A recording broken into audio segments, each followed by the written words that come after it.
বৃহদাকার গাছ বিপজ্জনকভাবে ঝুঁকে পড়ল একটি দোকানের ওপর।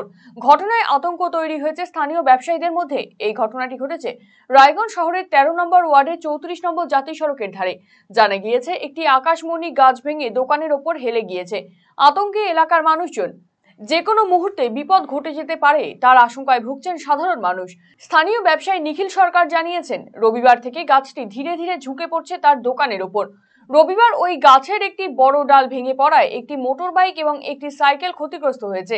সোমবার পুরো গাছটি পড়ে যাওয়ার উপক্রম হয়েছে, ফলে তার দোকানে প্রচুর ক্ষতি হবে।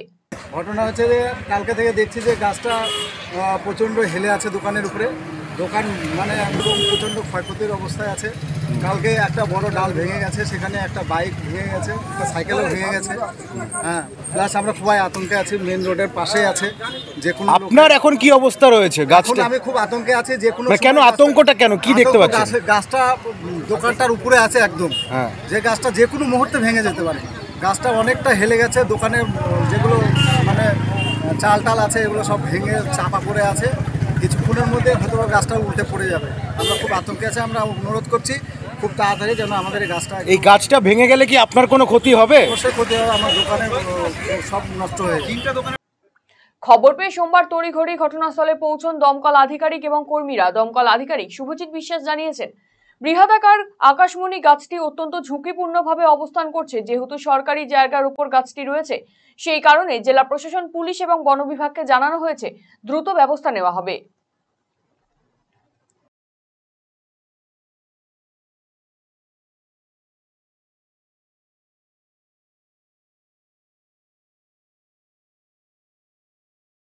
আজকে অ্যাকচুয়ালি আমাদের এখানে অফিসে কল আসলো যে একটা গাছ কাটতে গিয়ে একজন পড়ে গেছে এবং নিচে চাপা পড়ে আছে। তো আমরা বাইদি ভাই সেই কলটা শুনে আমরা এখানে স্পটে আসলাম। স্পটে এসে দেখি না, কোনো লোক এমনি করে ট্র্যাপড হয়ে নেই। এখানে এমনি গাছটা এমনি হেলে আছে, তবে যে কোনো সময় কন্ডিশনকে দেখছি যে ডেঞ্জারাস কন্ডিশন। একটা দোকানের উপর চেপে আছে, যে কোনো সময় ঘটনা ঘটে যেতে পারে। তো বাইদি ভাই আমরা তারপরে ডিএম অফিসের মাধ্যমে সিভিল ডিফেন্সের যিনি আরআই সাহেব, তার সঙ্গে যোগাযোগ করলাম এবং তাকে বিষয়টি বললাম। প্লাস রায়গঞ্জ থানা এবং ট্রাফিকের যিনি দায়িত্ব আছেন তাকেও জানিয়েছি এবং ফরেস্ট ডিপার্টমেন্টকে তাদেরও জানিয়ে দিয়েছি এবং তারা বলছে ঠিক আছে, বিষয়টা দেখছেন। তো এখন আমরা আছি, তারা এসে বিষয়টা দেখবেন যতক্ষণ হচ্ছে। তাদেরকে আমরা কনসার্ন ডিপার্টমেন্টগুলোকে আমরা জানিয়ে দিয়েছি, বলে দিয়েছি তারা আসবেন নিশ্চয়ই। একটু সময় লাগবে অন্য জায়গা থেকে আসতে এবং কাটার ফাটার গাছ, গাছটা বিশাল একটা আকাশমণি গাছ। তো সব কনসার্নে তারা আসবেন।